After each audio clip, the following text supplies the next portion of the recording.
नमस्कार। दादी की कहानी में आप सबका स्वागत है। जैसा कि हम सब जानते हैं, भारतवर्ष साधु संतों और सन्यासियों का देश रहा है।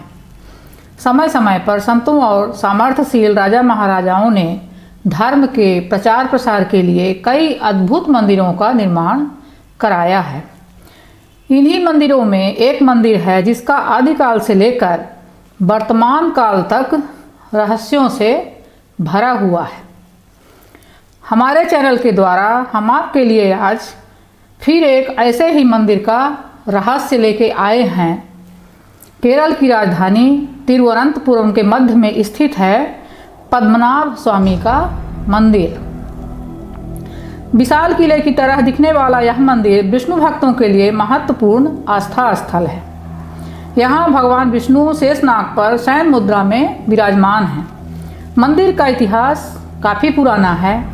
महाभारत के अनुसार श्री कृष्ण के बड़े भाई बलराम जी इस मंदिर में आए थे और यहाँ पूजा अर्चना की थी।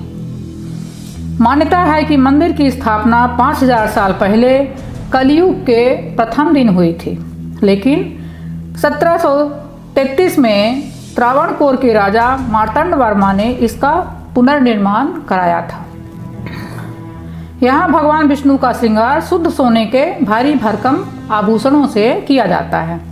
विष्णु को समर्पित इस मंदिर के बारे में कहा जाता है कि राजाओं ने यहाँ अथाह संपत्ति छिपाकर रखी थी ताकि किसी जरूरत में काम आए। मंदिर में 7 गुप्त तहखाने हैं और हर तहखाने से जुड़ा हुआ एक दरवाजा है।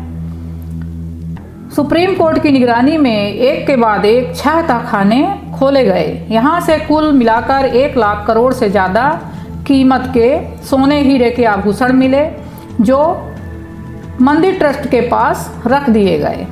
लेकिन आखिरी और 7वें दरवाजे के पास पहुँचने पर दरवाजे पर नाग की भव्य आकृति खुदी हुई दिखाई दी।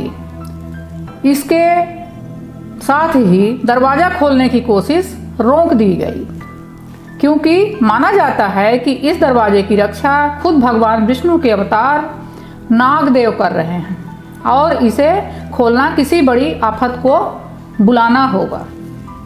मंदिर पर आस्था रखने वालों की मान्यता है कि जज टीपी सुंदर राजन, जिनकी अध्यक्षता में दरवाजे खोलने का फैसला हुआ था, उनकी एकाएक मौत भी इन्हीं दरवाजों का श्राप है।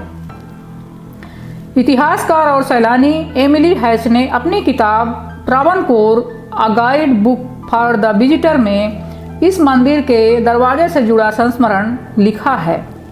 वे लिखती हैं कि साल 1931 में इसके दरवाजे को खोलने की कोशिश की जा रही थी तो हजारों नागों ने मंदिर के तहखाने को घेर लिया।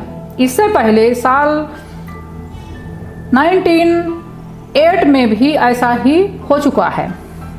इसके बाद ये सवाल भी उठे कि ज़मीन के भीतर क्या ये रक्षक सांप यानी स्नेक सदियों से रह रहे थे जो एकाएक सक्रिय हो उठे, या कोई गुप्त जगह है जहां ये सांप रहते रहे हों। अब जिस दरवाजे का हम रहस्य बता रहे हैं वो कैसा है। यह 7वां दरवाज़ा जो रहस्यमय है, जिसका रहस्य आज तक कोई नहीं जान पाया है, ये लकड़ी का बना हुआ है। इसे खोलने या बंद करने के लिए कोई सांकल, नट बोल्ट, जंजीर या ताला नहीं है।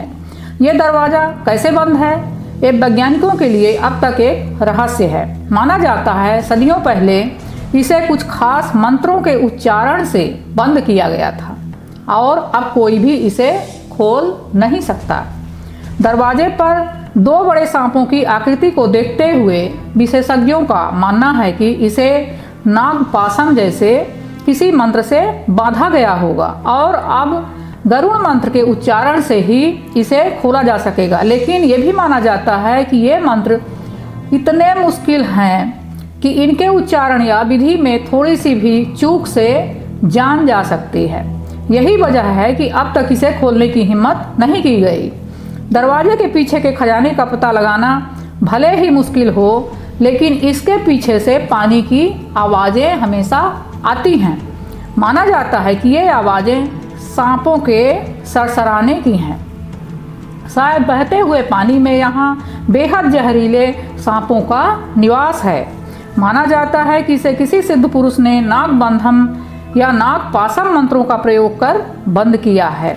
इसीलिए उतनी सिद्धियों के साथ ही इसे केवल गरुड़ मंत्र का मंत्रोच्चार करते हुए कोई 16वीं शताब्दी का सिद्ध पुरुष ही खोल सकता है, वरना तकनीक या बल प्रयोग से इसे खोलना विनाशकारी सिद्ध हो सकता है।